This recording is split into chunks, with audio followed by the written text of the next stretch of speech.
गांव के किनारे एक छोटी सी झोपड़ी में नेहा अपनी माँ के साथ रहती थी। नेहा के पिता का देहांत कई साल पहले हो चुका था।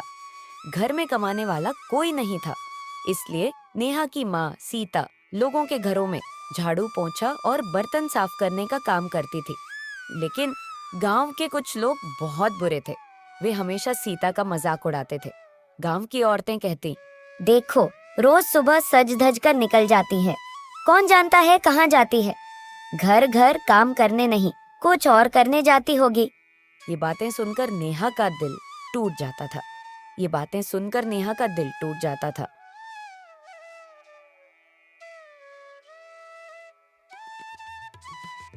एक दिन स्कूल में कुछ लड़कियां नेहा को चिढ़ाने लगी।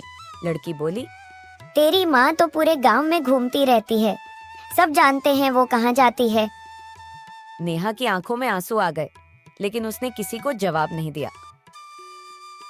शाम को घर पहुंचकर नेहा रोने लगी। नेहा, माँ, लोग हमारे बारे में इतना बुरा क्यों बोलते हैं? सीता ने बेटी के आंसू पोंछे। माँ, बेटा, लोग वही बोलते हैं जो उन्हें अच्छा लगता है। हमें बस मेहनत करनी है और सच के रास्ते पर चलना है। नेहा चुप हो गई, लेकिन उसके दिल में दर्द था।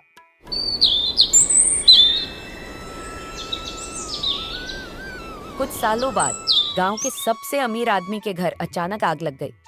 घर के अंदर उसकी छोटी बेटी फंसी हुई थी। लोग बाहर खड़े तमाशा देख रहे थे। कोई अंदर जाने की हिम्मत नहीं कर रहा था। तभी सीता वहां पहुंची। बिना अपनी जान की परवाह किए वह जलते हुए घर में घुस गई। पूरा गांव हैरान रह गया।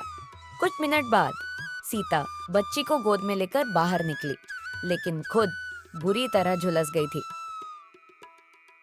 सच सामने आया। अस्पताल में पूरे गांव को एक और सच्चाई पता चली कि वही गरीब की बेटी डॉक्टर बन गई थी, जो सबका फ्री में इलाज कर रही थी। यह सुनकर सबके सिर शर्म से झुक गए। जिन लोगों ने उसका मजाक उड़ाया था, आज वही लोग रो रहे थे।